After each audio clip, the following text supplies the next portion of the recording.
Nascido no Rio de Janeiro, o acadêmico Aderson Lola é escritor. Ele ocupa a cadeira de número 24, cujo patrono é Isaú Almeida Lola, seu estimado pai.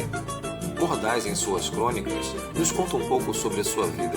Fala sobre discriminação, sobre seu pai, sobre o amor e a literatura, e o seu olhar crítico à sociedade dos dias de hoje.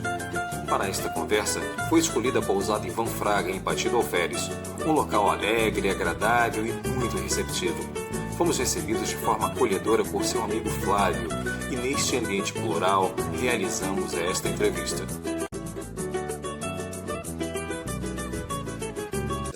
Eu estudei num colégio tradicional lá em Niterói, o Colégio Brasil, que infelizmente não existe mais. Esse colégio era de descendentes do imperador, tanto que era Brasil com Z ainda. E eu fiz parte de uma associação cultural desse colégio, onde eu tinha o cargo de orador, pasmem, de orador. E eu fazia alguns textos. Já nessa época eu estava cursando o ginásio, eu deveria ter por volta de 12 anos, mais ou menos. E depois uma lacuna, porque eu tive um casamento malfadado e passei 32 anos fora de Niterói. E nesse período eu parei bastante com isso aí, devido às viagens e a trabalho também, que me levava muitas vezes ao exterior, onde eu não poderia mostrar muita coisa e também não tinha para quem mostrar. Meu pai era muito rígido, porém doce. E segundo, era muito irreverente também. Então eu lembro-me que eu sempre saía correndo quando ele vinha do trabalho, a pé. Naquela época não tínhamos carro, ou ele, no caso, não tinha carro, e eu saía correndo para abraçá-lo. E numa dessas ocasiões ele estava com um saquinho de ovos na mão, e eu pulei em cima dele e ele deixou cair os ovos, que se quebraram quase todos. Curiosamente, não brigou comigo. E outra passagem, essa mostra uma irreverência. Eu já adulto, eu morava nessa época em Brasília, onde eu trabalhava também, e ele morava em Niterói e eu fui visitá-lo. Todas as vezes que eu vinha ao Rio ou a Niterói, eu ia visitá-lo, claro. E conversando na sala do apartamento onde ele morava, ele disse assim: espera um pouquinho aqui que eu vou lhe mostrar a escritura do apartamento que eu comprei. Eu digo: pai, que coisa boa, o senhor agora vai ter possibilidade de melhorar o seu salário com um aluguel do apartamento, algo assim, e ajudar a melhorar a sua juventude acumulada, como eu dizia para ele, vai torná-lo mais milionário. Eu o chamava assim, pelo fato dele ser pobre, eu brincava com ele chamando de milionário. E ele foi lá dentro, no escritório, no outro quarto onde ele mantinha o escritório, onde ele escrevia também. Meu pai era poeta, escritor, e fazia parte do Cenáculo Brasileiro de Artes e Letras, entre outras instituições congêneres. E ele foi lá buscar a escritura e me trouxe. Eu, quando peguei a escritura, peguei o documento, vi que realmente era uma escritura, só que de um jazigo perpétuo num cemitério parque. Essa era a irreverência dele, era sempre assim. Ele levava a vida com uma alegria impressionante. E principalmente era muito família, muito família. Ele conseguiu depois de 50 anos de casamento, ele conseguiu fazer poesia de amor para minha mãe. Era maravilhoso, maravilhoso. O meu pai está ausente de nós há 28 anos, mas eu sinto falta dele como se ele tivesse saído daqui há 5 minutos. Sei que um dia nós estaremos juntos lá no mundo vindouro, conforme a nossa crença nos faz acreditar. Devido à minha origem judaica por parte do meu pai, eu sofri um pouquinho de bullying ou de discriminação, como queiram. Uma delas é que quando havia o famoso joguinho de bola na rua, eu só conseguia jogar se levasse a bola. E mesmo assim, só me deixavam fazer isso no gol. O meu irmão mais velho, ele era bom de bola, não tinha problema para ele. Eu não, era perna de pau, então o máximo que eu conseguia era ir para o gol. Quando eu não levava nada, não levava a bola, ou então chegava próximo a uma conversa qualquer, eu era recebido quase sempre com a palavrinha, lá vem aquele judeuzinho. Aquilo me incomodava bastante, mas superei, sem problema nenhum. Eu consigo conviver com todos sem nenhum problema. Deveria ser o normal para todo mundo, né? Essa convivência. Claro, se não compartilharmos, não funciona. O mundo é diverso, afinal. Sem dúvida alguma.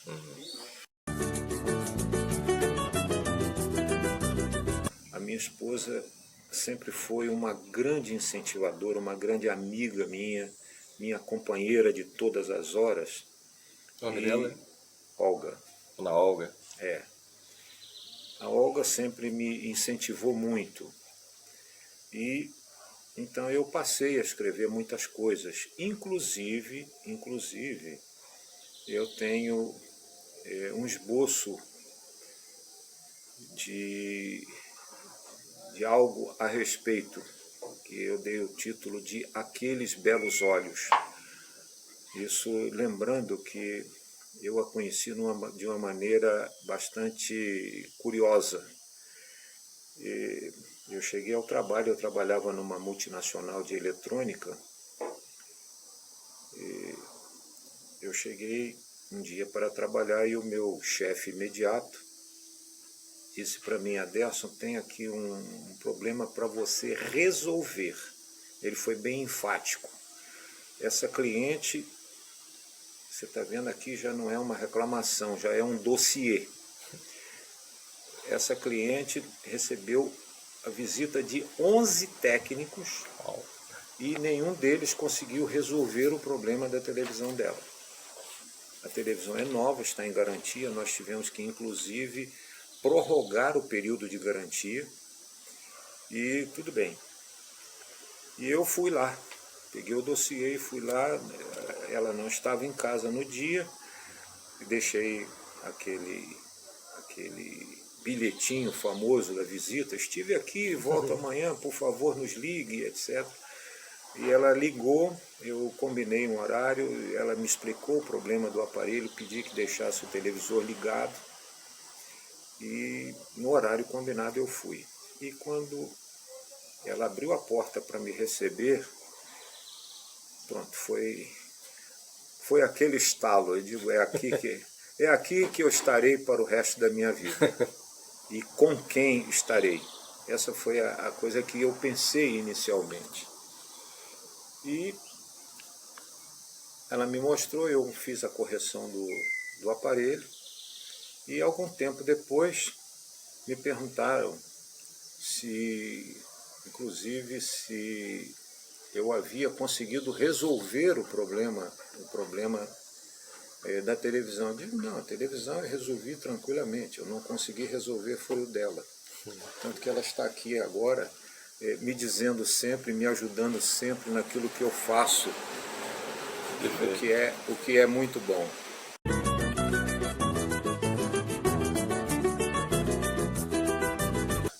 Eu recebi uma criação, uma orientação de vida muito, em primeiro lugar, muito formal. Eu tenho até hoje muita dificuldade em tratar as pessoas por você. Isso devido à minha criação. Outra coisa é que eu sempre ouvi coisas como, por exemplo, você pode comprar fiado, mas jamais pague as prestações no dia do vencimento, no máximo um dia antes. Outra coisa é questão de moral, eu não transijo. Isso eu ouvia do meu pai sempre.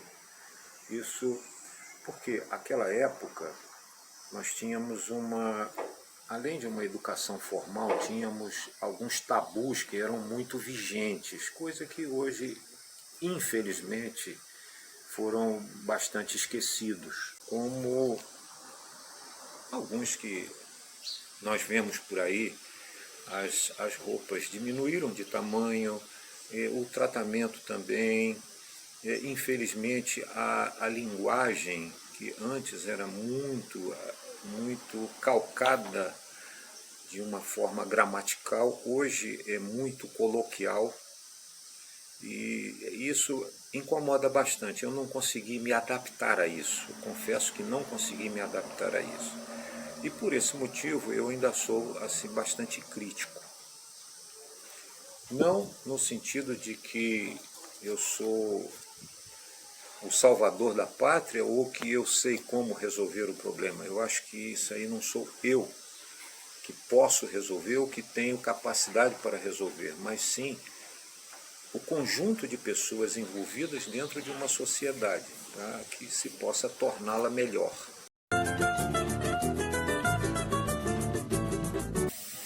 Nós estamos vendo no Brasil, infelizmente, uma coisa que é a redução da qualidade do ensino, a redução quantitativa daquilo que é absorvido pelos alunos. Eles estão hoje muito mais interessados em outras coisas, talvez internet, celular, os amiguinhos e, infelizmente, outras coisas também que graçam muito por aí. E isso não é bom, no meu entender, pelo menos, não é bom. Talvez não saibam fazer o uso da ferramenta internet, né, no seu potencial efetivo. O potencial é realmente muito grande, mas deveriam fazer isso sim, porque tem muita coisa boa e nós precisamos aprender sempre. Eu já ouvi coisas como, por exemplo, desse assunto eu já sei tudo. Não, desse assunto a gente não sabe tudo. A gente sabe que tem muito a aprender, porque ele é muito vasto, seja ele qual for, é muito vasto, a gente tem que desenvolvê-lo sempre.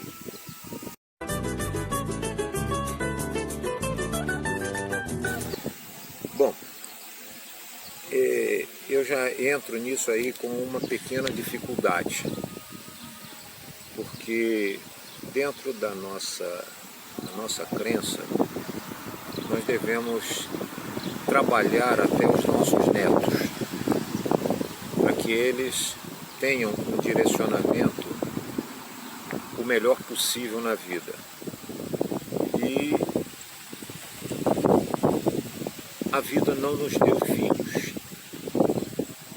Eu e Olga não tivemos filhos, somos só nós dois. Essa geração termina infelizmente por aqui, no bom sentido.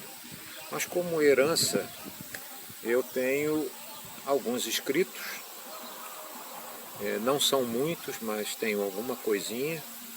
E é claro, a lembrança de alguns amigos que conviveram conosco e que conhecem a nossa maneira de pensar e agir e que poderão ser aproveitadas de alguma forma no futuro. E, é claro, a família também, que eu tenho hoje eu tenho apenas uma irmã viva e que também não tem filhos. Então, nós vamos parar por aí. A geração dos Lola praticamente termina por aí. Mas isso termina, é muito relativo. Que vai deixar para o mundo, na verdade, né? Relativo. Nós lembramos de tantos e tantos que fizeram tanto por nós, mesmo depois até de séculos. Eu não tenho essa pretensão porque sei que não tenho a capacidade de deixar uma herança cultural desse gênero. Mas tenho certeza, eu faço força para isso.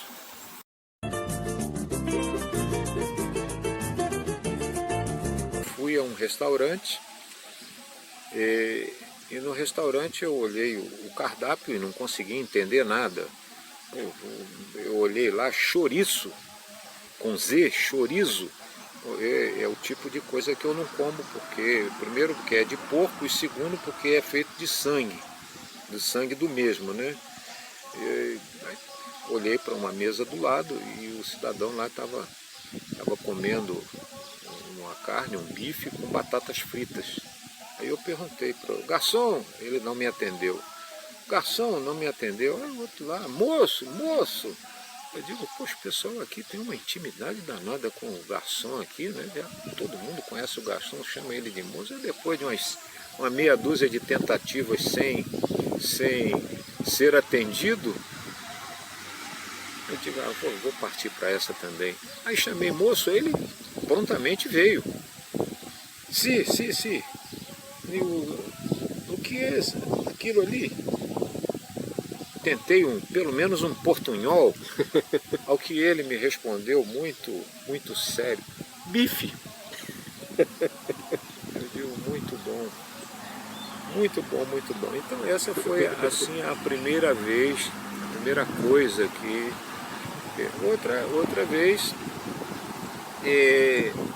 esse já foi um pouquinho mais complicado, porque existem palavras no espanhol que para nós aqui podem ser normais, mas para eles lá é chulo. Então é difícil, às vezes é difícil. E eu cometi um engano que eu estava falando do trânsito com alguém que estava com a esposa do lado, e eu falei para ele, como é que se diz aqui, é fluxo ou fluxo?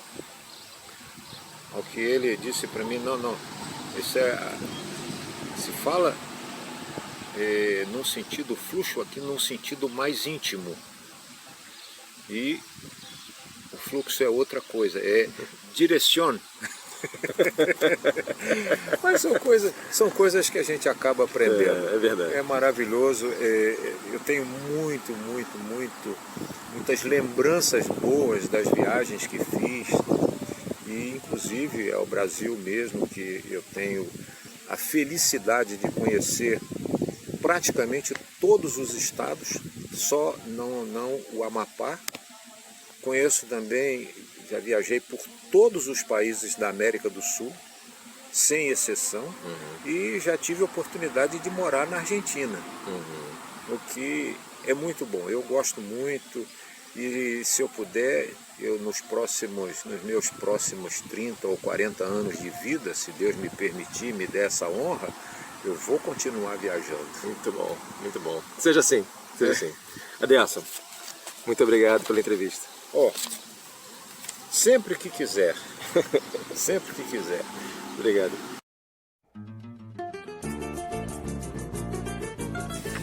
E aí eu estrada fora, um desses apertados e desconfortáveis ônibus, os muitos que existem por aqui, para cumprir mais uma semana de aulas que o meu contrato exigia que cumprisse. O ar-condicionado funcionava, mas enviava um ar pesado que me davam a impressão de o filtro do mesmo jamais haver sido limpo ou trocado, causando-me uma sensação de náusea bem desagradável. Após cerca de 3 horas de viagem, paramos para um lanche. Nas palavras do motorista, já que os preços cobrados no local mal permitiam que eu tomasse um cafezinho. Algum tempo depois, na retomada da viagem, embarcaram alguns passageiros, inclusive uma idosa senhora que, após cumprimentar os passageiros próximos à poltrona que ocuparia, coincidentemente ao meu lado, e acomodar-se, ficou me observando ler um livro técnico da matéria que lecionava na escola para onde me dirigia, cidade ainda distante 9 longas horas. Tão logo a viagem foi reiniciada, a tal senhora começou a puxar conversa, pois notou que fechei o livro, já que não consigo ler com o veículo em movimento, padeço nessas horas de forte dor de cabeça. E pergunta após pergunta do tipo: vai até tal cidade? Você mora lá? Ah, não mora? Então vai a trabalho? Qual é o seu trabalho? Etc. Ao saber da minha profissão, perguntou qual matéria eu lecionava, ao que respondi: física. E ela, com toda a sua importância e orgulho que a sua condição de avó lhe concedia, não se fez de rogada e ajuntou: meu neto também adora esportes. Tomara que um dia ele seja um professor como o senhor. Tomara, respondi um pouco desconsolado. Que bom.